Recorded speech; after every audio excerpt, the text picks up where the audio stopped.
আল্লাহ নবী বলেন ইন্নাল হায়া ওয়াল ঈমান কুরিনা জামিআ। আল্লাহ নবী বলেন ঈমান এবং লজ্জা দুইটা এইভাবে থাকবে, ঈমান এবং লজ্জা দুইটা এইভাবে থাকবে, এইভাবে। ইন্নাল হায়া ওয়াল ঈমান কুরিনা জামিআ। নবীজি বলেন ঈমান এবং লজ্জা দুইটা এইভাবে মিশানো থাকবে। ফাইদা রুফিআ আহাদুহুমা, ঈমান এবং লজ্জার একটা যদি উঠে যায়, রুফিআল আখার, আর একটা অটোমেটিক উঠে যায়। ঈমান আর লজ্জা এভাবে থাকবে, লজ্জা কমতেছে ঈমান কমতেছে, লজ্জা কমতেছে ঈমান কমতেছে, লজ্জা কমে ঈমান কমে। লজ্জা আর ঈমান একসাথে থাকবে, একটা কমবে তো আরেকটা কমবে। তো যারা বলে যে আমি কোরআন রিসার্চ করি, হাদিস রিসার্চ করি, কিন্তু উনি লজ্জাশীলতা বুঝে না, তো তাকে জানিয়ে দেওয়া দরকার আপনি এত কিছু রিসার্চ করার পরেও আপনার ঈমান দিন দিন কমতেছে, কারণ আপনার লজ্জা এত কমতেছে, এক পর্যায়ে আমরা আশঙ্কা করি আপনার না জানি ঈমান চলে যায়।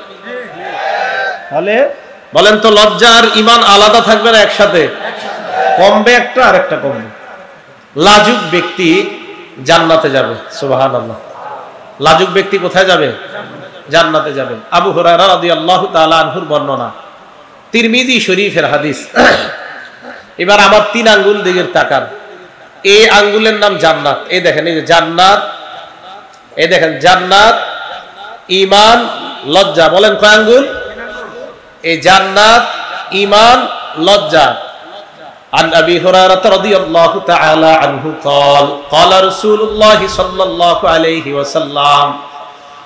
আবু হুরায়রা রাদিয়াল্লাহু তাআলা আনহুর বর্ণনা, আল্লাহ নবী বলেন আল হায়াউ মিনাল ঈমান, লজ্জা হলো ঈমানের অংশ। ওয়াল ঈমানু ফিল জান্নাহ, ঈমানের ঠিকানা হলো জান্নাত।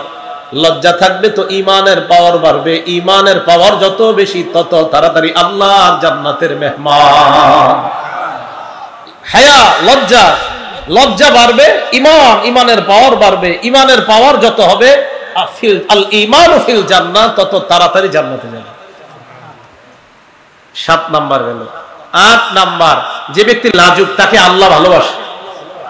লাজুক ব্যক্তিকে কে ভালোবাসে? আল জামিউস সগীর 1662 নাম্বার হাদিস, 1662 1662 নাম্বার হাদিস, 1662। عن أبي هريرة رضي الله تعالى عنه قال قال رسول الله صلى الله عليه وسلم।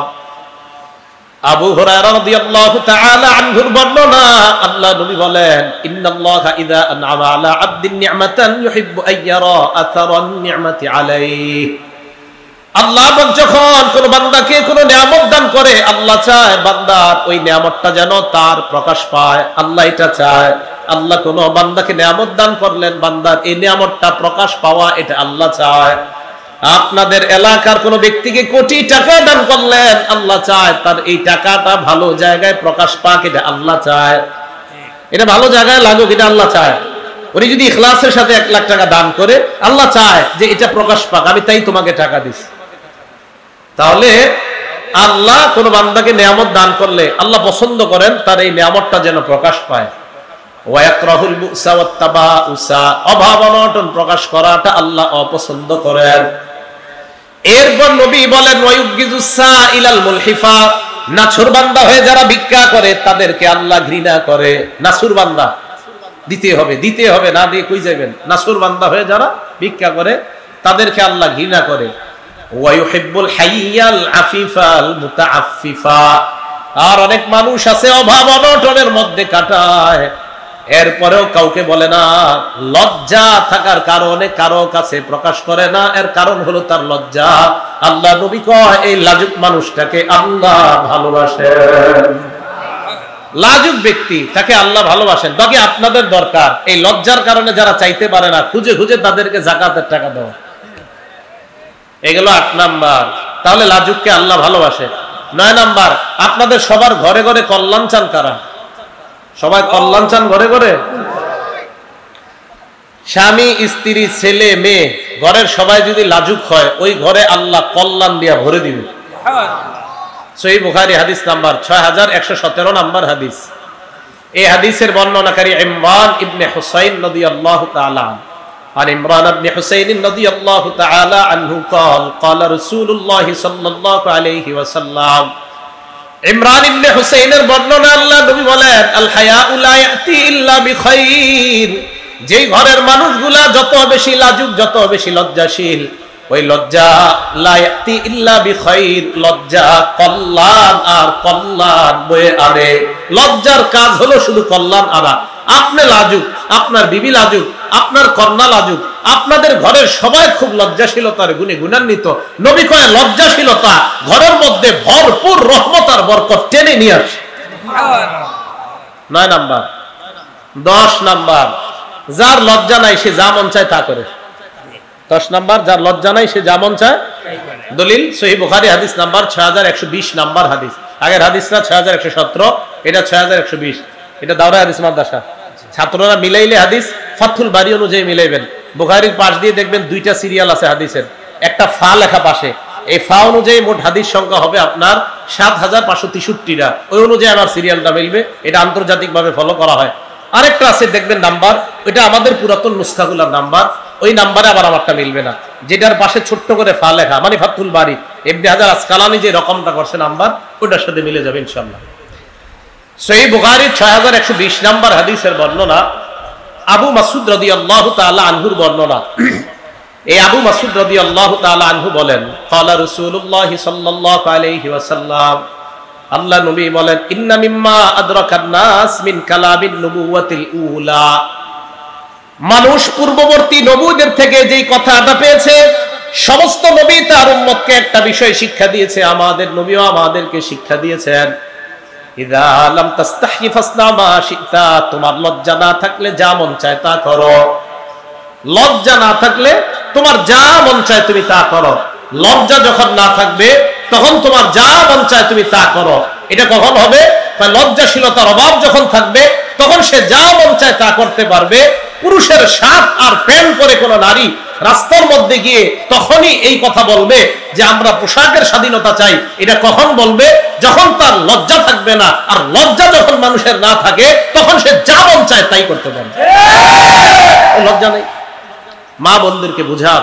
আমি তো ঠান্ডা মাথায় বুঝাই, আমি তো ওরকম রাগি না, রাগ হই না। আমি তো একদম সহজ সরল মানুষ, কথাও বলি সহজ সরল। তো মা বোনদেরকে বুঝান কথাগুলা।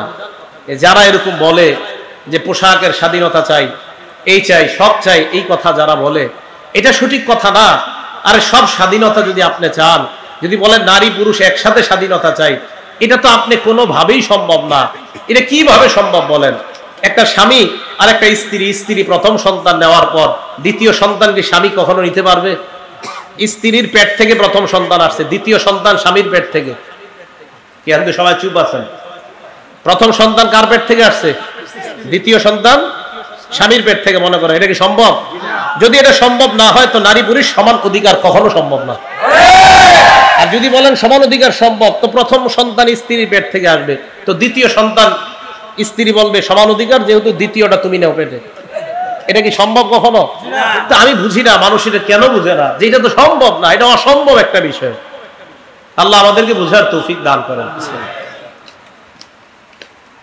11 নাম্বার, বাংলাদেশ স্বাধীন হয়েছে কয় সালে? 1971। 11 নাম্বার যে হাদিসটা শোনাম ওইটা তিরমিজি শরীফের 1974 নাম্বার হাদিস, যাতে মনে রাখেন আর কি। বাংলাদেশ স্বাধীন হয়েছে 1971, আর যে হাদিসটা শোনাম এটা 1974 তিরমিজি শরীফের। এই হাদিসের মধ্যে আসছে, এটা মানে আপনারা মনে রাখার জন্য আর কি, যাতে সবাই বলতে পারেন। এই হাদিসের মধ্যে আসছে আনাস রাদিয়াল্লাহু তাআলা আনহুর বর্ণনা। ক্বালা রাসূলুল্লাহ সাল্লাল্লাহু আলাইহি ওয়াসাল্লাম, নবীজি বলেন, মা কানাল ফাহশু ফি শাইইন ইল্লা শানা, যেই জিনিসের মধ্যে নির্লজ্জতা বেশি, যেই জিনিসের মধ্যে নির্লজ্জতা বেশি, ওই জিনিসের কদর্যতা ময়লা বাড়তেই থাকে নির্লজ্জতা বেশি হওয়ার কারণে। ওয়া মা কানাল হায়াউ ফি শাইইন ইল্লা জানা, যেই জিনিসের মধ্যে লজ্জাশীলতা বেশি, ওই জিনিসের মধ্যে সৌন্দর্যতা বাড়তেই থাকে। আল্লাহ সৌন্দর্যতা বাড়ায় দেয়। একটা নারী পর্দার মধ্যে থাকে, তার সৌন্দর্যতা মান মর্যাদা আল্লাহ বাড়ায় দেয়। বলেন তো, দুনিয়ার মধ্যে এমন অনেক জিনিস আছে যা আমরা দেখি না। দোকানের মধ্যে যাওয়ার পর স্যাম্পল দেখে, দেখার পর কয় এটা পছন্দ হয়েছে, গোডাউন থেকে একটা দেন। এটা বলেন তো না, কেন এটা নিলে সমস্যা কি? যেটা দোকানের সামনে ঝুলানো দেখছেন এটা নিলে সমস্যা কি? আপনি তো এটাই পছন্দ করছেন, কোনটা নিবেন? যেটা ঢেকে রাখা হয়, বাংলাটা বলবেন, কোনটা নিবেন? যেটা খোলা, যেটা এটা নিবেন না। কে পছন্দ তো এটাই করছেন? এর মানে খোলা জিনিস পছন্দ হইলে এটা আসল পছন্দ না, ঢেকে রাখা হয় যেটা ওইটাই আসল জিনিস, ওইটাই আসল পছন্দ। যা বুঝার বুঝবেন। তাহলে যেটা ঢেকে রাখা হয় এটাই পছন্দনীয় জিনিস। এখন আসেন, তাহলে আমাদের মা বোনরা আমাদের কাছে সবচেয়ে শ্রদ্ধা, তাই আমরা আমাদের এই দামি মা বোনদেরকে ঢেকে রাখি। বলেন তো আমরা কাকে দেখি না কিন্তু বিশ্বাস করি? জোরে বলেন। আল্লাহকে দেখি, বিশ্বাস করি না কেন বলেন তো? আল্লাহ সবচেয়ে দামি, তাই দেখি না। তবে দামি জিনিস গোপন থাকে। দামি জিনিস আল্লাহ দামি, তাই গোপন। হ্যাঁ, প্রয়োজনে আল্লাহকে দেখবো জান্নাতে। মা বোনরা দামি, তাই গোপন। হ্যাঁ, প্রয়োজনে স্বামী দেখবে তাকে। এই কথা আর কবে বুঝবে মানুষ? সবচেয়ে দামি আল্লাহ, তাই তো এখনো দেখি না। কারণ দামি জিনিস এটা খুব দামি হয়, এটা দেখতেও কষ্ট হয়, এই জন্য তো জান্নাতে গিয়ে দেখবো। মা বোনরা যারা পর্দায় থাকে, এটা দামি জিনিস, তাই এটাকে দেখতে অনেক নিয়ম শৃঙ্খলা করে ওই হুজুরের বাসায় গিয়ে প্রস্তাব দিতে হয়। অন্যথায় যদি খোলামেলা থাকে, এটা নিয়ম শৃঙ্খলা করতে হয় না, চা দোকানের সামনে বসে পছন্দ করলে হয়। দামি জিনিস গোপন থাকে, এগুলা মানুষ কেন বুঝে না আমি বুঝি না। দামি জিনিস গোপন থাকে, আল্লাহ বুঝার তৌফিক দান করেন। আমিন। তাহলে মা কানাল হায়াউ ফি শাইইন ইল্লা জানা, যে জিনিসের মধ্যে লজ্জাশীলতা বেশি এটার সৌন্দর্যতা বানায় দেয় কে? আল্লাহ। আল্লাহ আমাদের মা বোনদেরকে সকলকে বুঝার তৌফিক দান করেন। আমার যে বোনেরা বলছে পোশাকের স্বাধীনতা চাই, তারাও না বুঝে বলছে, তাদেরকে আল্লাহ বুঝার তৌফিক দান করেন। আমিন। এবার আসেন, লজ্জা চার প্রকার। বলেন তো সবাই, লজ্জা কয় প্রকার? চার প্রকার। এক নাম্বার আল হায়াউ মিনাল্লাহ, আল্লাহকে লজ্জা পাওয়া। এটা মুখস্থ করতে হবে, আলেম ছাড়া অন্যরা, আলেমরা বুঝবে, ওনারা মুখস্থ রাখতে পারবে, অন্যরা আমার সাথে বলবেন। এক নাম্বার আল্লাহকে লজ্জা পাওয়া। বলেন লজ্জা কয় প্রকার? চার প্রকার। এক নাম্বার কাকে লজ্জা পাওয়া? দুই নাম্বার ফেরেশতাদেরকে লজ্জা পাওয়া। কাদেরকে? তিন নাম্বার মানুষকে লজ্জা পাওয়া। কাকে? চার নাম্বার নিজেকে লজ্জা পাওয়া। এবার আমি বলবো, আপনারা শুধু ওইগুলা বলবেন। এক নাম্বার কাকে? দুই, তিন, চার, মনে থাকবে তো? লজ্জা চার প্রকার। এক নাম্বার আল হায়াউ মিনাল্লাহ, আল্লাহকে লজ্জা পাওয়া। দুই নাম্বার আল হায়াউ মিনাল মালাইকা, ফেরেশতাদেরকে লজ্জা পাওয়া। তিন নাম্বার আল হায়াউ মিনান নাস, মানুষকে লজ্জা পাওয়া। চার নাম্বার আল হায়াউ মিনান নাফস, নিজেকে লজ্জা পাওয়া। এক নাম্বার আল্লাহকে লজ্জা পাওয়া। এটা কি আল্লাহকে লজ্জা পাওয়া? কাকে বলে? আল্লাহকে লজ্জা পাওয়ার ক্ষেত্রে কোরআনের দুইটা আয়াত যদি পারেন 24 ঘন্টা মাথায় রাখবেন, তাহলে দেখবেন আল্লাহকে লজ্জা পাওয়া সহজ হয়ে যাবে। আল্লাহকে লজ্জা পাওয়ার একটা বাংলা মনে রাখবেন, ইয়াস্তাকিরু ফি নাফসিল আবদি আন্নাল্লাহা ইয়ারাহু ফি কুল্লি হিনিন। বান্দার অন্তরে এই কথা বদ্ধমূল হয়ে যাওয়া যে আল্লাহ আমাকে সদা সর্বদা দেখতেছেন। আল্লাহ আমাকে সদা সর্বদা দেখতেছে, এই কথা বদ্ধমূল হয়ে যাওয়া।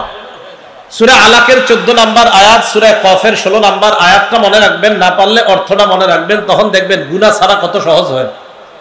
সূরা আলাকের 14 নম্বর আয়াতে আল্লাহ বলেন, আলাম ইয়ালাম বিআন্নাল্লাহা ইয়ারা, মানুষ কি জানে না? ইয়া রাসূলুল্লাহ ইন্না লানাস্তাহয়ি ওয়াল হামদুলিল্লাহ, আমরা তো লজ্জা পাই, সমস্ত প্রশংসা আল্লাহ, আপনি আবার লজ্জা দ্বারা আমাদেরকে কি বুঝাইতে চান? আল্লাহ নবী জবাব দেয়, লাইসা যাকা, লজ্জা মানে এটা লজ্জা না, ওয়ালাকিন্নাল ইস্তিহয়া মিনাল্লাহ, আল্লাহকে লজ্জা পাওয়ার মানে হলো চারটা বিষয়। এক নাম্বার আন তাহফাজার রাসা ওয়া মা ওয়া, এই মাথা আর মাথার আশেপাশের অঙ্গগুলা গুনাহ থেকে হেফাজত করা।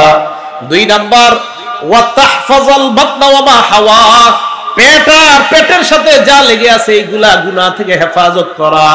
তিন নাম্বার ওয়া তাতাযাক্কারুল মাউত, তিন নাম্বার মরণকে স্মরণ করা। চার নাম্বার ওয়াল বিলা, মরণের পর তোমাকে মানুষ মাটির নিচে দাফন করে আসবে, ওই অবস্থায় তোমার কি হবে এই কথাটা স্মরণ করা। এই চারটা। চার নাম্বার ওয়াল বিলা মানে আপনি যে পচে গলে যাইবেন মাটিতে রাখার পর, এই কথাগুলা চিন্তা করা। আল্লাহকে লজ্জা পাওয়ার চার অর্থ। এক নাম্বার মাথা, মাথার আশেপাশের জিনিসগুলা গুনাহ থেকে হেফাজত করা। দুই নাম্বার পেট, পেটের আশেপাশের সব অঙ্গ প্রত্যঙ্গ গুনাহ থেকে হেফাজত করা। তিন নাম্বার মরণকে বেশি বেশি স্মরণ করা।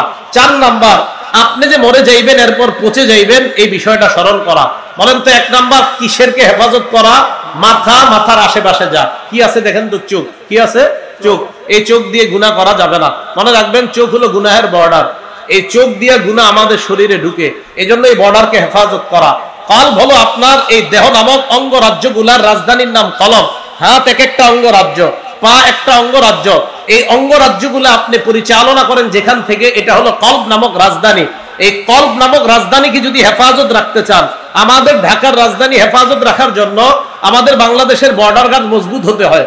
এই জন্য আপনার কলব নামক রাজধানীকে হেফাজত করতে হলে এই চোখ নামক বর্ডার যত মজবুত হবে, কলব তত মজবুত থাকবে। আর এই মজবুত কলব নামক রাজধানী যত মজবুত হবে, তত দ্রুত আল্লাহ জান্নাতে যাবে। গুনায় চোখ দিয়ে ঢুকতে দেওয়া যাবে না, তাহলে কলবের ক্ষতি হয়ে যাবে। এই জন্য চোখ গুনাহ থেকে হেফাজত করা। মেধা যদি শার্প রাখতে চান, চোখের গুনাহ করা যাবে না, মেধা ভালো থাকবে। ছাত্র ভাই যারা হয়তো চোখের গুনাহ করার প্রশ্নে আসে না, ছাত্র ভাইদের চোখের গুনাহ করলে মেধা নষ্ট হয়ে যাবে। আল্লাহ আমাদের সকলকে গুনাহ থেকে বেঁচে থাকার তৌফিক দান করেন। সহিহ বুখারী হাদিস নাম্বার 2465 নাম্বার হাদিস। এই হাদিসের মধ্যে আসছে ক্বালা রাসূলুল্লাহ সাল্লাল্লাহু আলাইহি ওয়াসাল্লাম, আল্লাহ নবী বলেন, ইয়াকুমুল জুলুস আলাত তুরুকাত, তোমরা রাস্তাঘাটে গল্প গুজব করা থেকে তোমরা বাঁচবা, রাস্তার মধ্যে বৈঠক করা থেকে তোমরা বাঁচবা। সাহাবারা বললেন, ইয়া রাসূলুল্লাহ মা লানা বুদ্দুন ইন্নামা হিয়া মাজালিসুনা নাতাহাদ্দাসু ফিহা, রাস্তার মধ্যেই তো আমরা ধর্মীয় আলোচনা করি, রাস্তার মধ্যে বসা ছাড়া আমাদের কোনো উপায় নাই। আল্লাহ নবী বলেন, ফাইন আবাইতুম ইল্লাল মাজালিস, রাস্তায় যদি বসতেই হয় ফাআতুত তরিক হাক্কা, রাস্তার 5টা হক আদায় করবা। বলেন রাস্তার হক কয়টা? বলেন লজ্জা কয় প্রকার? ভুলে গেছে, লজ্জা কয় প্রকার? 1 নাম্বার কাকে লজ্জা পাওয়া? আল্লাহকে লজ্জা পাওয়ার কয় অর্থ? 1 নাম্বার কাকে হেফাজত করা? মাথার আশেপাশের এগুলো হেফাজত করা। মাথার আশেপাশে একটা অঙ্গের নাম কি? চোখ। এই চোখকে গুনাহ থেকে হেফাজত করা। সহিহ বুখারী 2465 নাম্বার হাদিসে নবী বলছে রাস্তার হক কয়টা? 5টা। 1 গদ্দুল বাসর, নজর নিচের দিকে রাখা, এটা হলো 1 নাম্বার হক রাস্তার। গদ্দুল বাসর, দৃষ্টি নিচে রাখা। 2 নাম্বার ওয়াকাফুল আযা, রাস্তা থেকে কষ্টদায়ক বস্তু সরায় দেওয়া। 3 নাম্বার রদ্দুস সালাম, সালামের জবাব দেওয়া। 4 নাম্বার আমরুন বিল মারুফ, নেক কাজের আদেশ করা। রাস্তা দিয়ে যাইতেছেন, ভাই চলেন নামাজে চলেন, নেক কাজের আদেশ করা।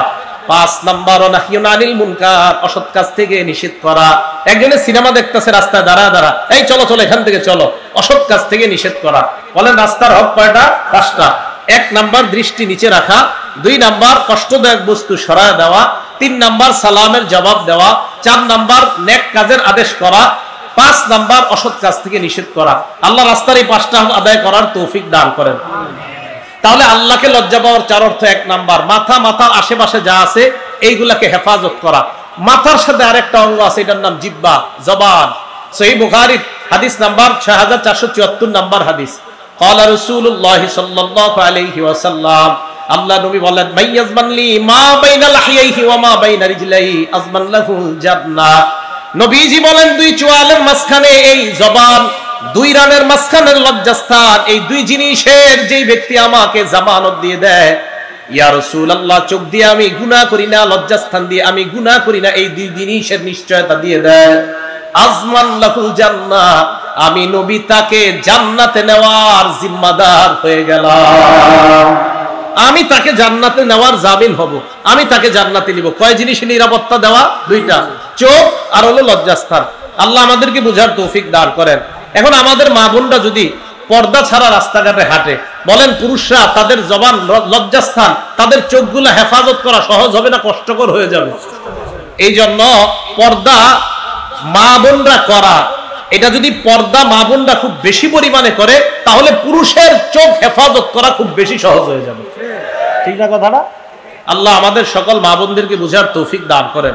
তো 1 নাম্বার মাথার আশেপাশে যা, এগুলাকে হেফাজত করা। 2 নাম্বার পেটের আশেপাশে যা, এগুলা হেফাজত করা। এটা তো বললাম লজ্জাশীলতা, আপনার লজ্জাস্থানকে হেফাজত করা। হাত, এই হাতকে মানুষকে কষ্ট দেওয়া থেকে হেফাজত করা। সহিহ বুখারী হাদিস নাম্বার 10 নাম্বার হাদিস। ক্বালা রাসূলুল্লাহ সাল্লাল্লাহু আলাইহি ওয়াসাল্লাম, আল মুসলিমু মান সালিমাল মুসলিমুনা মিন লিসানিহি ওয়া ইয়াদিহি, মুসলমান ওই ব্যক্তি যে ব্যক্তির জবান এবং হাতের কষ্ট দেওয়া থেকে অন্য মুসলমান নিরাপদ থাকে। আমি মুখ দিয়ে কোনো মুসলমানকে কষ্ট দেই না, আমি হাত দিয়ে কোনো মুসলমানকে কষ্ট দেই না, তাহলে আমি প্রকৃত মুসলমান। ওয়াল মুহাজিরু মান হাজারা মা নাহাল্লাহু আন, মুহাজির প্রকৃত ওই ব্যক্তি যে ব্যক্তি আল্লাহর নিষিদ্ধ বিষয়গুলা থেকে নিজেকে বাঁচিয়ে রাখে, যে ব্যক্তি আল্লাহর নিষিদ্ধ বিষয় থেকে বেঁচে থাকে, সে হলো প্রকৃত মুহাজির। এখন মুখের একটা গুরুত্বপূর্ণ কথা বলবো। মুখ দিয়ে আমরা কিছু গুনাহ করি, যে গুনাহগুলা করা আমাদের জন্য আসলে ঠিক না। এক, এই মাইকের সামনে বসে আমরা অনেকে ইচ্ছাকৃতভাবে হইলে আল্লাহর কাছে ধরা, ভুল বশত হইলে আল্লাহ মাফ করবে, ভবিষ্যতে যেন না হয়। মাইকে বসে আমরা কি করি? আল্লাহর নামেও মিথ্যা কথা বলি, নবীর নামেও মিথ্যা কথা বলি। মাইকে বসে কার নামে মিথ্যা কথা বলে? আল্লাহর নামে। আবার কার নামে? নবীর নামে। মনে রাখবেন সূরা নিসা, ওয়ামান আসদাকু মিনাল্লাহি হাদিসা, আল্লাহর কথার চেয়ে সত্য কথা আর কারো কথা নাই। ওয়ামান আসদাকু মিনাল্লাহি কিলা, আল্লাহর কথার চেয়ে সত্য কথা আর কারো কথা নাই। ওয়ামান আসদাকু মিম্মান ইফতারা আলাল্লাহি কাযিবা, আল্লাহর নামে মিথ্যা অপবাদ যেই ব্যক্তি দেয় ওই ব্যক্তির চেয়ে বড় জালেম আর কেউ নাই। এখন আপনি মাইকের সামনে বলতেছেন বৈশা, আল্লাহ এটা বলছে, আল্লাহ এটা বলছে, আসলে আল্লাহ এটা বলে নাই, এটা আল্লাহর নামে মিথ্যা অপবাদ, এটা আল্লাহ বলে নাই। এটা সাবধানতা অবলম্বন করা দরকার। এই জবান দিয়ে কথা বলা হয় যেটা আল্লাহ বলছে, আল্লাহ বলে না, এটা কোথাও পাবেন না, কোনো কিতাবে পাবেন না, কিন্তু বলতেছে আল্লাহ বলছে। আল্লাহর নামে মিথ্যা অপবাদ এই জবান দিয়ে দেওয়া যাবে না। এটা আমি আমাকে বলতেছি, আমার দ্বারা যেন কোনো কখনো এটা না হয়। দুই নাম্বার, রাসূল আকরাম সাল্লাল্লাহু আলাইহি সাল্লামের নামে কোনো মিথ্যা কথা ইচ্ছাকৃতভাবে এখানে বসে বলা যাবে না। কার নামে বলেন সবাই? কার নামে? রাসূল আকরাম সাল্লাল্লাহু আলাইহি সাল্লামের নামে। সহিহ বুখারী হাদিস নাম্বার 109, قال রাসূলুল্লাহ সাল্লাল্লাহু আলাইহি ওয়াসাল্লাম মাইয়াকুল আলাইয়া মা লাম আকুল, কোন ব্যক্তি যদি আমার নামে এমন কথা বলে যেই কথা আমি নবী বলি নাই, আবার কোন ব্যক্তি যদি আমার নামে এমন কথা বলে যেই কথা আমি নবী বলি নাই, ফাল্যাতাবাওয়া মাকআদাহু মিনান নার, ওই ব্যক্তি যেন তার ঠিকানা জাহান্নামে বানিয়ে নেয়। কোন ব্যক্তি আমার নামে এমন কথা বলে যা আমি নবী বলি নাই, সে যেন তার ঠিকানা জাহান্নামে বানিয়ে নেয়। তার ঠিকানা কোথায় বানিয়ে নেয়? জাহান্নামে বানিয়ে নেয়। আল্লাহর নামে একটা মিথ্যা কথা বিভিন্ন জায়গায় শোনা যায়, কি আল্লাহ নাকি বলছে কুনতু কানজান মাখফিয়ান, আমি ছিলাম সঞ্চিত ধনভাণ্ডার, গোপন ধনভাণ্ডার। ফাআহবাবতু আন উরাফা, আমি চাইলাম মানুষের মাঝে প্রকাশ হইতে। ফাখালাকতুল খালকা লিউরাফা, তাই আমি সৃষ্টিকে বানাইলাম যেন মানুষ আমাকে চিনতে পারে। আল্লাহ নাকি পরিচিত হওয়ার জন্য মানুষ বানাইছে, সৃষ্টি বানাইছে, এটা আল্লাহর নামে মিথ্যা কথা। আল্লাহ এটা বলে নাই। রাসূল আকরাম সাল্লাল্লাহু আলাইহি সাল্লামের নামে মিথ্যা কথা। কি মিথ্যা কথা? বিদ্যানের কলমের কালি শহীদের রক্তের চেয়ে অধিক দামি, এটা আল্লাহ রাসূল সাল্লাল্লাহু আলাইহি সাল্লাম কোথাও বলে নাই। এটা হাসান বসরি রাহমাতুল্লাহ আলাইহির বক্তব্য। নবীজির নামে চালায় দেয়ালের মধ্যে লেখা, নিচ দিয়ে লেখা দেয় আল হাদিস। নাউজুবিল্লাহ, এটা তো নবী বলে নাই, আপনি কেন আল হাদিস লিখবেন এখানে? ভাই এটা নবী বলে নাই। বিদ্যানের কলমে, বিদ্যানের ওলামায়ে কেরামের কি আর মর্যাদা খুঁজে পান নাই? ওলামায়ে কেরামের মর্যাদা তো একের পর এক মর্যাদা কোরআন সুন্নাহ থেকে বলতেই থাকবো ইনশাআল্লাহ। তো কেন এই সমস্ত মিথ্যা কথা লিখতে হবে? বিদ্যানের কলমের কালি শহীদের রক্তের চেয়ে দামি, এটা নবীজি বলে নাই কোথাও। তাহলে রাসূল সাল্লাল্লাহু আলাইহি সাল্লামের নামে মিথ্যা কথা বলা যাবে না। উতলুবুল ইলম ওয়ালাউ বিসসিন, চীন দেশে হলো ইলম অর্জন করো, আল হাদিস নিজ দিয়ে লেখা। কোথায় বলছেন নবীজি এই কথা? ইলম অর্জন করতে হবে দূরে গিয়ে, এটা সত্যি কথা। অসংখ্য গণিত হাদিস আছে। প্রায় 1500 মাইল সফর করে কাইস ইবনে কাসিরের বর্ণনা, দামেস্কের মসজিদে উনি বসা নবীর সাহাবার সাথে, যে এক ব্যক্তি আসছে, আসার পর নবীর সাহাবাকে কয় আমি শুনেছি আপনার কাছে একটা হাদিস আছে, এই হাদিস শোনার জন্য আপনার কাছে আসছি। তাই নাকি? শুধু একটা হাদিস শুনতে আসছো? কয় হ্যাঁ। কোথা থেকে? আতাইতু মিনাল মাদিনা মিন মাদিনাতি রাসূলি সাল্লাল্লাহু আলাইহি সাল্লাম, আমি রাসূলের মদিনা ওই শহর থেকে আমি আসছি আপনার কাছে। লিহাদিসিন বালাগানি আন্নাকা তুহাদ্দিসুহু আন রাসূলিল্লাহি সাল্লাল্লাহু আলাইহি সাল্লাম, একটা হাদিস শুনতে আসছি যে আপনি নাকি নবীজি থেকে বর্ণনা করেন। একটা হাদিস কোনো ব্যবসার কারণে আসো নাই? আমা কাদিমতা লিতিজারা, তুমি কোনো ব্যবসার কারণে আসো নাই? কয় না। শুধু একটা হাদিস শুনতে আসছো? কয় হ্যাঁ। প্রায় 1267 কিলোমিটার রাস্তা অতিক্রম করে একটা হাদিস শুনতে আসছে। কয়টা হাদিস? তো এই হাদিসগুলো আপনারা বলতে পারেন না? দেয়ালে লেখা দেয় কি যে চীন দেশে গিয়ে হইলো তুমি ইলম অর্জন করো, আল হাদিস। আরে ভাই নবীজি কোথায় বলছে এই কথা? এটা তো নবীজি বলে নাই। নবী বলছে আমার নামে যে এমন কথা বলে যা আমি বলি নাই, সে যেন তার ঠিকানা জাহান্নামে বানিয়ে নেয়। সহিহ বুখারী হাদিস নাম্বার 110, মান কাযাবা আলাইয়া মুতাআম্মিদা, রাসূল সাল্লাল্লাহু আলাইহি সাল্লাম বলেন কেউ যদি আমার নামে ইচ্ছাকৃতভাবে মিথ্যা কথা বলে, ফাল্যাতাবাওয়া মাকআদাহু মিনান নার, সে যেন তার ঠিকানা জাহান্নামে বানিয়ে নেয়। আগেরটা কি বলছে? কেউ যদি আমার নামে এমন কথা বলে যা আমি বলি নাই। এই হাদিসে বলছে কেউ যদি আমার নামে ইচ্ছাকৃতভাবে মিথ্যা কথা বলে, সে যেন জাহান্নামে তার ঠিকানা বানিয়ে নেয়। সহিহ বুখারী হাদিস নাম্বার 1291 নাম্বার হাদিস।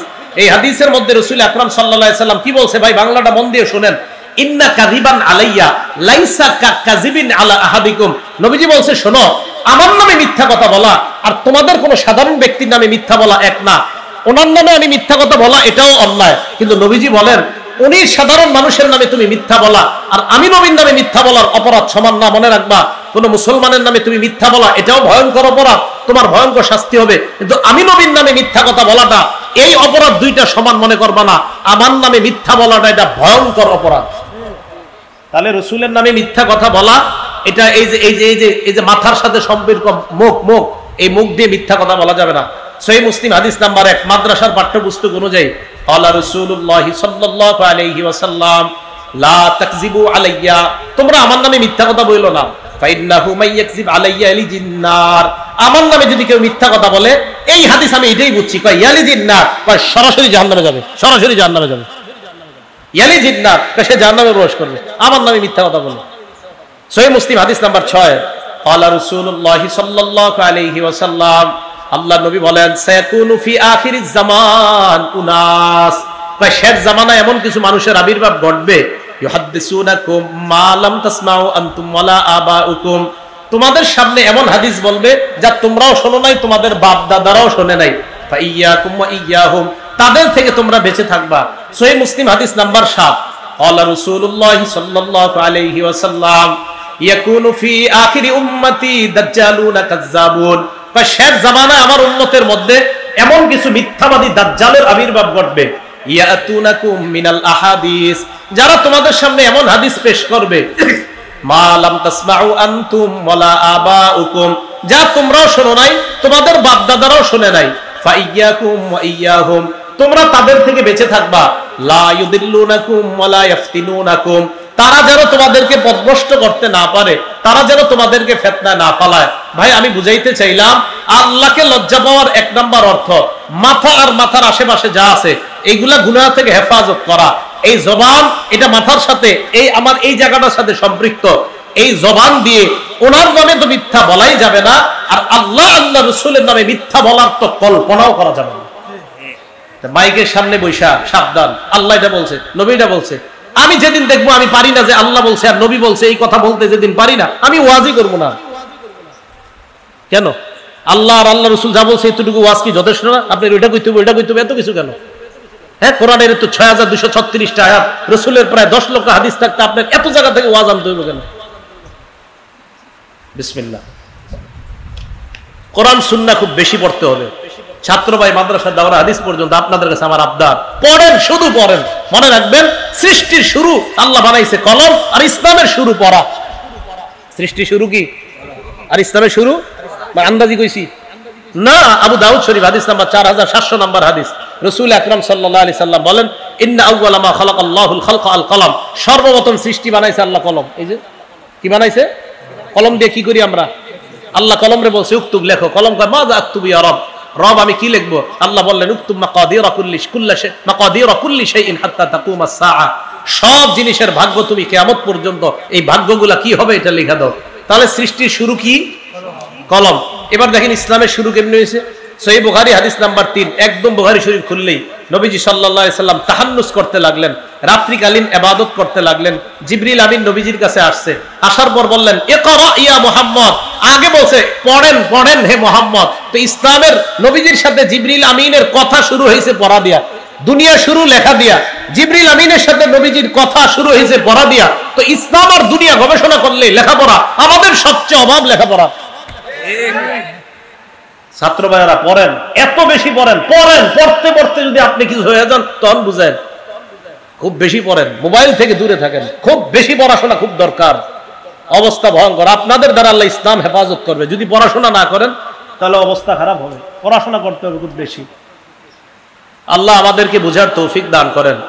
এখানে বসে মিথ্যা কথা বলা যাবে না। 1 নাম্বার আল্লাহকে লজ্জা পাওয়া, মাথার সাথে যা সম্পর্ক এইগুলাকে কোনো গুনাহ করা যাবে না। 1, 2 পেটের সাথে সম্পর্ক, গুনাহ করা যাবে না। 3 মরণকে স্মরণ করা। 4 নাম্বার মরণের পরে যে আমি পচে গলে যাব এইটাকে স্মরণ করা। আল্লাহ আমাদের সকলকে সতর্কতার সাথে যেন আমরা চলতে পারি তৌফিক দান করেন। 2 নাম্বার কারে লজ্জা পাওয়া? ফেরেশতা। 1 নাম্বার আল্লাহকে লজ্জা পাওয়া। আল্লাহকে লজ্জা পাওয়ার আরেকটা দৃষ্টান্ত দিই। অনেকে ঘরে একা একা থাকেন, দরজা বন্ধ করে থাকেন না, একা একা।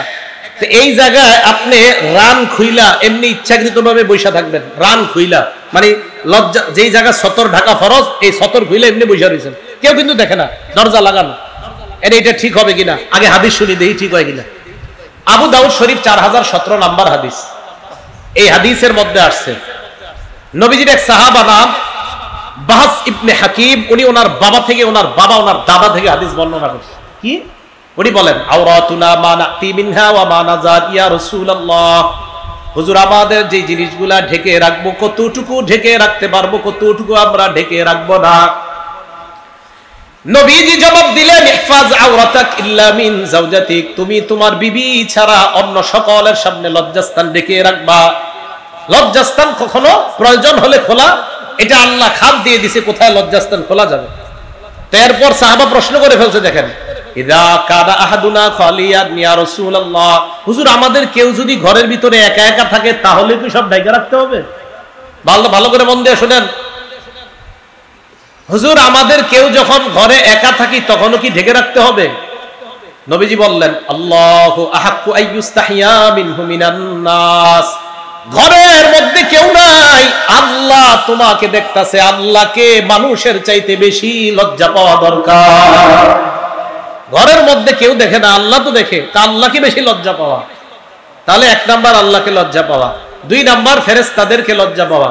সূরা ইনফিতরের 10, 11, 12 নাম্বার আয়াত আল্লাহ বলেন, ওয়া ইন্না আলাইকুম লাহাফিজিন কিরামান কাতিবিনা ইয়ালামুনা মা তাফআলুন, তোমাদের উপর সংরক্ষণকারী ফেরেশতারা আছে, কিরামান কাতিবিন সম্মানিত লেখকগণ, ইয়ালামুনা মা তাফআলুন, তোমরা যা করো তারা জানে। তাহলে আমি আপনি দেখেন, এখন থেকে আজকে থেকে এই যে এখন হেঁটে হেঁটে যাব, আচ্ছা আমাকে আল্লাহও দেখে সর্ব অবস্থায়, আবার 2জন ফেরেশতাও আমাকে দেখতেছে, তারা লিখবে, সব লিখে ফেলতেছে, সম্মানিত ফেরেশতারা। তো আমি আপনি সবসময় ভাবা আল্লাহ সর্বদা দেখতেছে, আবার ফেরেশতারাও লেখার জন্য প্রস্তুত, এই কথাটা ভাবনায় আনা, তাহলে দেখবেন গুনাহ করা আমাদের জন্য কঠিন হয়ে যাবে। এটা 2। 3 নাম্বার মানুষকে লজ্জা পাওয়া। কাকে লজ্জা পাওয়া ভাই? মানুষকে লজ্জা পাওয়া। মানুষকে লজ্জা পাওয়ার উদাহরণ কি? নাসাই শরীফের 406 নাম্বার হাদিস, মন দিয়ে শুনেন। আপনাদের এলাকায় নদী আসেনি? নদীতে গোসল করেনি মানুষ? মানে একদম খোলামেলা গোসল করে? খোলামেলায় তো আপনি শরমে বুঝতেছেন না, তো দেয় তো যায়। হ্যাঁ, পুরুষরা করে না গোসল? নারীরাও করে। হ্যাঁ জি করে। চিন্তা করে আমগো এলাকায় না, সমস্যা নাই, আমগো এলাকার নদীতেও করে, আপনাদের এলাকায় তো করে। আচ্ছা হয়তো আপনার এলাকায় করে না, আমাদের এলাকার এদিকে নদীতে আমি দেখছি করে। ঠিক আছে, আপনাদের আল্লাহ হেফাজত করুন। তো নাসাই শরীফের 406 নাম্বার হাদিস, রাসূল আকরাম সাল্লাল্লাহু আলাইহি সাল্লাম, দেখেন আমাদের অনেক পুকুরেও খোলামেলা গোসল করে অনেক মা বোনরা, ঠিক না এটা? নবীজি সাল্লাল্লাহু আলাইহি সাল্লাম এক জায়গা দিয়ে যাইতেছে, আন্না রাসূলুল্লাহ সাল্লাল্লাহু আলাইহি ওয়াসাল্লাম রাআ রাজুলান ইয়াগতাসিলু বিল বারাজ, আল্লাহ নবী দেখলেন এক পুরুষ খোলা জায়গায় গোসল করে, নারী না পুরুষ, পুরুষকে দেখছে খোলা জায়গায় গোসল করে। ফাসাইদাল মিম্বার, আল্লাহ নবী মসজিদে গিয়ে মিম্বরে দাঁড়াইলেন, সাহাবারা অবাক, আল্লাহ নবী এই মুহূর্তে মিম্বরে কেন দাঁড়াইলেন? মিম্বরে দাঁড়ানোর পর ফাহমিদাল্লাহু ওয়া আসনা আলাইহি, আল্লাহ নবী আল্লাহর প্রশংসা করলেন, করার পর বললেন, শোনো তোমরা, ইন্নাল্লাহা হালিম, আল্লাহ ধৈর্যশীল, আল্লাহ সহনশীল, হাইয়ুন, আল্লাহ বড় লাজুক, সিত্তিরুন, আল্লাহ মানুষের দোষগুলা গোপন রাখে, আল্লাহ মানুষের দোষগুলা গোপন রাখে। শোনো একটু, তোমরা কি আল্লাহ তোমার দোষগুলা গোপন রাখে, তো তোমরা যদি নিজেদেরকে গোপন রাখো না, পরে কি করে দেখেন, ফাইদা তাসালা আহাদুকুম ফালইয়াস্তাতির, তোমাদের কেউ যখন গোসল করো একটু পর্দা টর্দা দিয়ে গোসল করো। পুরুষরে কইছে, নারীরে না। তাহলে নারীদেরটা কি বলবেন? একটা পুরুষকে দেখছে খোলা জায়গায় গোসল করে, তো নবীজি সাল্লাল্লাহু আলাইহি সাল্লাম বললেন, আর আরেকটা কথা, এমনি পুরুষরা, আমরা যারা ছাত্র ভাইরা গোসল করি, একটা গামছা রাখা দরকার গোসল করার সময়, অন্য যেন আপনার শরীরের দিকে নজর না দেয়। আল আইনু হাক্কুন আর নজরু হাক্কুন, নজর কিন্তু লেগে যায়। তা আপনার উপরে হিংসুক নজর যদি লেগে যায়, আল্লাহ না করুক আপনার শরীরের উপর লেগে যাইলে দেখবেন এই যে শরীর ভাঙা শুরু হবে, হাদিস দ্বারা প্রমাণিত। হিংসার উপর আমার বয়ান আছে লম্বা, তো এই হাদিসগুলো প্রমাণিত। এই জন্য আমরা যারা গোসল করি পুরুষরা, ছাত্ররা একসাথে করতে হয়, তো আমরা অন্তত গামছা রাখা, আমার শরীর যেন অন্য কেউ না দেখে, এই বিষয়গুলো খুব সতর্ক থাকা। আপনারা যারা বাচ্চাদেরকে গোসল করান, বারান্দায় এদেরকে শীতকালে রোদ্রে দাঁড় করান, খালি গায়ে দাঁড় করায় না আল্লাহর হস্তে, এই বাচ্চার উপর কারো নজর লেগে যেতে পারে। মাঠে খোলা গায়ে বাচ্চাগুলারে ছেড়ে দিবেন না, অন্য কারো নজর লাগতে পারে। তো রাসূল আকরাম সাল্লাল্লাহু আলাইহি সাল্লাম বললেন, তোমাদের কেউ যখন গোসল করে সেজন্য একটু পর্দা দিয়ে গোসল করে। এবার আসেন, এটা গেল নাসাই শরীফের 406 নম্বর হাদিস। আরেকটা হাদিস শুনেন, আবু দাউদ শরীফের 4014 নম্বর হাদিসের বর্ণনা। এই হাদিসে একজন সাহাবা আছে, নাম জারহাদ। কি নাম বলেন তো? জারহাদ। এই জারহাদ রাদিয়াল্লাহু তাআলা আনহু বলেন, জালাসা রাসূলুল্লাহ সাল্লাল্লাহু আলাইহি ওয়াসাল্লাম ইনদানা, আল্লাহ নবী আমাদের সামনে বসলেন। আমাদের সামনে যখন আল্লাহ নবী বসলেন, ওয়া ফাখিজি মুনকাশিফা, নবী যখন আমাদের সামনে বসলেন, আল্লাহ নবীর সামনে যখন আমরা বসা, আমার দিকে তাকায় দেখে আমার উরুদেশ খোলা, আমার রান খোলা। ওয়া ফাখিজি মুনকাশিফা, আমার রান খোলা। আল্লাহ নবী আমার দিকে তাকায় বললেন, হে মিয়া, আমা আলিমতা আন্নাল ফাখিজা আওরা, তুমি কি জানো না রান যে ঢেকে রাখতে হয়? রান ঢাকো। এখন পুরুষ তো দূরের কথা, আমাদের মা বোনদের রান খোলার জন্য, এই মা বোনদের রান যেন দেখা যায়, সতর যেন দেখা যায়, যা ঢেকে রাখতে হবে, এই স্লোগান বর্তমানে পোশাকের স্বাধীনতার নামে দেওয়া হচ্ছে। বিশ্বাস করেন, এটা নারীর সম্মান বাড়ানো হয় না, এটা নারীকে বেহায়া আর জারজ সন্তান পয়দা করার রাস্তা খুলে দেওয়া হয়। মা বোন সম্মানের জিনিস। পুরুষের রান, রাসূল সাল্লাল্লাহু আলাইহি ওয়াসাল্লাম, এই মেয়ে তুমি জানো না আমা আলিমতা আন্নাল ফাখিজা আওরা, রান ঢেকে রাখতে হয়। আমাদের যুবকরা নতুন ফ্যাশন, এখন হাফ প্যান্ট পরে, ঢাকা এখানে খবর জানি না, ঢাকা হাফ প্যান্ট পরে রান খোলা রাখে। আবার আমাদের দেশে দেখছি আপনার যারা ওই যে আপনার রাতের বেলা যে দিয়ে রাখে, সকালবেলা আপনার খেজুরের রস পাওয়া যায়, যারা দেয়, এটা কি করে আপনাদের দেশে? যারা গাছের ভিতরে এটা ঝুলায়। তো আমাদের দেশে দেখছি আমি অনেকে ঝুলায়, যখন একটা কাঁচা দেয়, ওনার মাশাআল্লাহ সব দেখা যাইতেছে সাইড দিয়ে কাঁচা দিয়ে উনি উপরে। আপনার দেশে কৃষকরা কাজ করে মাঠে, কাঁচা দেয় না কখনো? হ্যাঁ, এবার যারা কাঁচা দেয়, রাসূল সাল্লাল্লাহু আলাইহি ওয়াসাল্লাম বলছেন, আমা আলিমতা আন্নাল ফাখিজা আওরা, এই মেয়ে জানো না এগুলা ঢেকে রাখতে হয়? তাহলে এইভাবে কাঁচা দিয়ে এগুলা খোলা, এটা জায়েজ না হারাম? এটা হারাম, এটা করা যাবে না। আল্লাহ হেফাজত করেন। আমিন। আবু দাউদ শরীফের 4015 নম্বর হাদিস রেখে লেখা, প্রতিদিন একবার দেখবেন, দুইকা আবার বের হওয়ার সময় দেখবেন। কৃষক ভাইরা এটা দেখা বের হবেন, দুইকা আবার এটা দেখবেন। হযরত আলী রাদিয়াল্লাহু তাআলা আনহুর বর্ণনা, ক্বালা রাসূলুল্লাহ সাল্লাল্লাহু আলাইহি ওয়াসাল্লাম, আল্লাহ নবী বলেন, লা তাখশিফ ফাকিজাক, আলী তুমি তোমার রান উরুদেশ কারো সামনে খুলবা না। এবার আল্লাহ নবী যেটা বললেন, আলী ওয়ালা তানজুর ইলা ফাকিজি হাইয়িন, জীবিত ব্যক্তির রানের দিকে দেখবা না। তো জীবিত ব্যক্তির রানের দিকে না দেখা, এটা তেমন, এটা একটা বলছে নবী। এবার কি কয় দেখেন, ওয়ালা ফাখিজি মাইয়িতিন, মরা ব্যক্তির রানও দেখবা না। মরা ব্যক্তির রান দেখা নিষেধ। কৃষক যারা কাজ করে সবাই মরা না জীবিত? তাহলে মরা ব্যক্তির রান দেখা যদি নিষেধ হয়, জীবিত ব্যক্তির রান দেখা বা দেখানো জায়েজ না হারাম? হারাম। আল্লাহ আমাদেরকে এগুলা থেকে বেঁচে থাকার তৌফিক দান করেন। আরেকটা হাদিস শোনেন, আবু দাউদ শরীফের 4016 নম্বর হাদিস। এক সাহাবা পাথর নিচে মাথায়, আমাদের দেশে এরকম বোঝা বহন করে, মাটি নেয়, পাথর নেয়, তো কাঁচা দেয়। এক সাহাবা পাথর নিচে, উনি বলেন, হামালতু হাজারান সাকিলা, আমি ভারী পাথর আমার মাথায় নিলাম, হঠাৎ আমার লজ্জাস্থান থেকে কাপড় পরে যায়। আল্লাহ নবী আমাকে বললেন, আলাইকা বিল আউরা, এই তাড়াতাড়ি ঢাকো। কি করো? তাড়াতাড়ি ঢাকো। লা তামশু উরাতা, তোমরা উলঙ্গ হয়ে হাঁটবা না, উলঙ্গ হয়ে হাঁটবা না। ছেলেদের জন্য, যাদের বালেগ হয়ে গেছে তাদের জন্য মনে রাখবেন, এই হাফ প্যান্ট পরে রাস্তাঘাটে হাঁটা হারাম, কাউকে দেখানো রান হারাম, কেউ তার রানের দিকে দেখা হারাম। আল্লাহ হারাম থেকে বেঁচে থাকার তৌফিক দান করেন। আমিন। আবু দাউদ শরীফের 4018 নম্বর হাদিস, এটা আপনাদের ঘরের জন্য, সবাই মনে রাখবেন। ঘরে সন্তান যখন বড় হয়, বিছানা আলাদা করে দেন, ছোট থেকে আলাদা করেন। মাঝখানে আপনি শোন, ছোটবেলায় আপনি মাঝখানে শোন, বিবির দুই সন্তানের মাঝখানে শোয়ান, দুইজনে এই দুই সন্তান একসাথে শোয়াবেন না। ক্বালা রাসূলুল্লাহ সাল্লাল্লাহু আলাইহি ওয়াসাল্লাম, আল্লাহ নবী বলেন, লা ইয়ানজুরুর রাজুল ইলা আওরাতির রাজুল, কোন পুরুষ যেন অন্য কোন পুরুষের লজ্জাস্থান না দেখে। ওয়ালাল মারআতু ইলা আওরাতিল মারআ, অন্য বর্ণনায় ইলা উরিয়াতিল মারআ, কোন নারী যেন অন্য কোন নারীর লজ্জাস্থান না দেখে।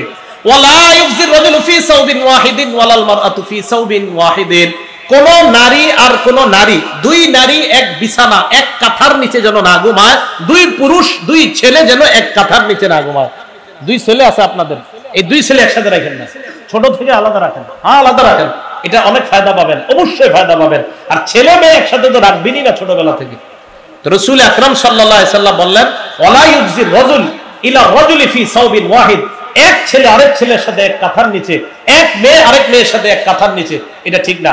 অনেকের সামর্থ্য কম, একটু চেষ্টা করেন।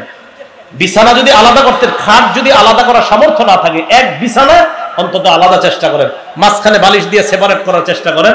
অথবা আপনারা যারা ঘরে থাকেন, মা থাকলে ছোটবেলা থেকে সন্তান দুইটার মাঝে আপনি শোন, যদি স্বামী অন্যত্র থাকে, বাবা যারা আছেন আপনারা বিষয়গুলো খেয়াল রাখবেন, কথাগুলো ভাই মনে থাকবে তো ইনশাআল্লাহ। এগুলো হলে ইনশাআল্লাহ ছোট থেকে সন্তানগুলো লাজুক হবে। আল্লাহ সবাইকে লজ্জাশীলতার গুণে গুণান্বিত হওয়ার তৌফিক দান করেন। আমাদের নবী কেমন লাজুক ছিল একটু শুনবেন। সহিহ বুখারী হাদিস নাম্বার 6102 নাম্বার হাদিস। এই হাদিসের মধ্যে আছে কানা রাসূলুল্লাহ সাল্লাল্লাহু আলাইহি ওয়াসাল্লাম আশাদ্দা হায়াআম মিনাল আযরা'i ফি খিদরিহা। একজন কুমারী নারী পর্দার আড়ালে যতটা লাজুক এর চাইতে বেশি লাজুক ছিলেন আমাদের নবী। একটা কুমারী মেয়ে পর্দার আড়ালে যতটা লাজুক এর চেয়ে বেশি লাজুক ছিলেন মুহাম্মদ সাল্লাল্লাহু আলাইহি ওয়াসাল্লাম। আম্মাজান আয়েশা সিদ্দিকা একটা হাসির হাদিস আমাদেরকে শোনাইছে, শোনাবনি? সহিহ বুখারী হাদিস নাম্বার 314। এই হাদিসের মধ্যে আছে এক নারী নবীজির কাছে মাসালা জিজ্ঞেস করতে আসছে। আসার পর কয় ইয়া রাসূলুল্লাহ আন্না ইমরাআতান সালাতিন নবী সাল্লাল্লাহু আলাইহি ওয়াসাল্লাম আন গুসলিহা মিনাল হাইজ। আমাদের মা বোনরা মাসে একটা অসুস্থতা হয়, যেটা আপনারা জানেন। তো এই অসুস্থতা এক নারী নবীজির কাছে আসছে। আয়েশাকে হুজুর আমি পবিত্র হব কিভাবে? তো নবীজি বললেন খুজি ফিরসাতাম মিন মিসকিন, তুমি কস্তুরী লাগানো একটা টুকরা নাও, নেকড়া নাও, তাতাহহারি বিহা, এরপর এটা দিয়ে তুমি পবিত্রতা অর্জন করো। তো নবীজি বলে দিয়েছে নিয়ম। এরপর ওই নারী কয় কাইফা তাতাহহারু, হুজুর কিভাবে পবিত্রতা অর্জন করব? নবীজি বললেন তাতাহহারি বিহা, যেভাবে বললাম এইভাবে করো। আবার কয় কাইফা তাতাহহারু, হুজুর আমি কিভাবে পবিত্রতা? আম্মা জানা আয়েশা দূর থেকে দেখতেছে আর রাগ হইতেছে, খালি যে মহিলার প্রশ্ন করার জিনিস পায় না, বারবার খালি একই কথা জিজ্ঞাসা। তো আবার জিজ্ঞাসা হুজুর কিভাবে? নবীজি বলেন সুবহানাল্লাহ তাতাহহারি। নবীজি বুঝলেন আর কি, আরে আশ্চর্য, বারবার বলতেছি পবিত্রতা অর্জন করো। এক পর্যায়ে নবীজি বলে বলছে সুবহানাল্লাহ, মানে সুবহানাল্লাহ মানে আমরা বলি আর কি, আহারে বুঝে না কেন, এটা এরকম বলি না। তো নবীজি বললেন সুবহানাল্লাহ তাতাহহারি বিহা, আরে তুমি পবিত্রতা অর্জন করো। আম্মা জান কয় ফাজতাবাসতুহা, হুজুর রাগ হয় না, একটু আপনার হাতটা দেন, এই টান দিলাম, ফাজতাবাসতুহা, মহিলার টান দিছে, তোমার বারবার বলতেছে বুঝো না। কি বললো? তুমি বুঝো নাই, এইভাবে কাপড় নিবা, নেওয়ার পর পবিত্রতা অর্জন করবা, বুঝছো? যাও। রাসূল সাল্লাল্লাহু আলাইহি সাল্লাম লজ্জায় বারবার বলতে পারতেছিলেন না কথাটা, এই জন্য একবার বইলা। তো আবার যখন মাসালা মুফতি সাহেবদের কাছে মাসালা জিজ্ঞেস করলো, আমরা তো বলতে বাধ্য। তো নবীজি সবচেয়ে পৃথিবীর শ্রেষ্ঠ মুফতি, তো রাসূল আকরাম সাল্লাল্লাহু আলাইহি সাল্লাম বললেন তাতাহহারি বিহা, এইভাবে পবিত্র অর্জন। হুজুর কিভাবে? আমি না বললাম এইভাবে। হুজুর কিভাবে? সুবহানাল্লাহ, আমি না বললাম কিভাবে? আম্মা জান কয় দিয়ে আসো, এইভাবে পবিত্র বুঝছো এবার? হ্যাঁ, বারবার জিজ্ঞাসা করবে না। তো নবীজি খুব লাজুক ছিলেন। লাজুক থাকার কারণে নবীজি এত লজ্জা পাইতেন। আরেকটা হাদিস দেখেন আবু দাউদ শরীফের 4788 নাম্বার হাদিস। নবীজি কারণ নাম নিয়ে কিছু বলাও লজ্জা পাইতেন, যে তুমি এই অপরাধ করছো, তুমি এটাও লজ্জা পাইতেন। একটা মানুষের কিভাবে আমি লজ্জা দিই? তো নবীজির কাছে অভিযোগ আসতো, ইদা বালাগাহু আনির রাজুলি আশাই, নবীজির কাছে কারো ব্যাপারে অভিযোগ আসলে সবার সামনে বসতেন। বসার পর হুজুর আমিন সাহেব রহমতুল্লাহ এই ফর্মুলা অনুসরণ করতেন। হুজুরের ছাত্রদের থেকে শুনছি যে মাদ্রাসায় যদি হুজুর কাউরে কোনো শাসন করতে চাইতেন, সবার সামনে বলতেন যে এইগুলা করা ঠিক না। কারে বলতেন? যারে বলতেন উনি বুঝে, অন্যরা বুঝতেছেন। তো রাসূল আকরাম সাল্লাল্লাহু আলাইহি সাল্লামের কাছে কারণ আমি বিচার আসলে নবী সাল্লাল্লাহু আলাইহি সাল্লাম সবার সামনে দাঁড়ায় বলতেন, এভাবে বলতেন না ওমকে এগুলা করে কোন, এটা না বলে বলতেন মা বালু আকওয়াম, আরে ওই সম্প্রদায়ের মানুষগুলোর কি হলো যে তারা এমন এমন কাজ করে? বলে না যে অমুকে, আরে এমন সম্প্রদায়ের কি হলো যে এটা করে। কেন? নবীজি সবচেয়ে লাজুক ছিলেন, এই কারণে কারো নাম নিয়ে কিছু বলাটাও নবীজি চিন্তা করেন, আরে বেচারা মনে লজ্জা পাবে, তাই কারো নাম নিয়ে কিছু বলতেও নবী লজ্জা পাবে। আল্লাহ আমাদের সকলকে এই লজ্জাশীলতার গুণে গুণান্বিত হওয়ার তৌফিক দান করেন। তাহলে বলেন তো, নারীরা পোশাকে ঢেকে থাকার মধ্যে লজ্জা না খুলে রাখার মধ্যে লজ্জা? ঢেকে থাকার মধ্যেই লজ্জা। পুরুষরা এই হাঁটু সহ এই সতর ঢাকার মধ্যে লাজুকতা, লজ্জাশীলতা, নাকি হাফ প্যান্ট পরার মধ্যে লজ্জাশীলতা?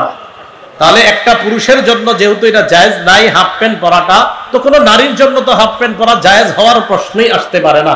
আল্লাহ পাক রব্বুল আলামিন আমাদের সকলকে লজ্জাশীলতার যে কথাগুলো বললাম, আপনারা ঠান্ডা মাথায় অন্যদেরকে বোঝানোর চেষ্টা করবেন, কারো উপরে রেগে যাবেন না, বুঝাবেন যে আসলে এগুলা তো লজ্জাশীলতার অভাবের কারণে হয়। আল্লাহ আমাদের সকলকে কথাগুলা বুঝে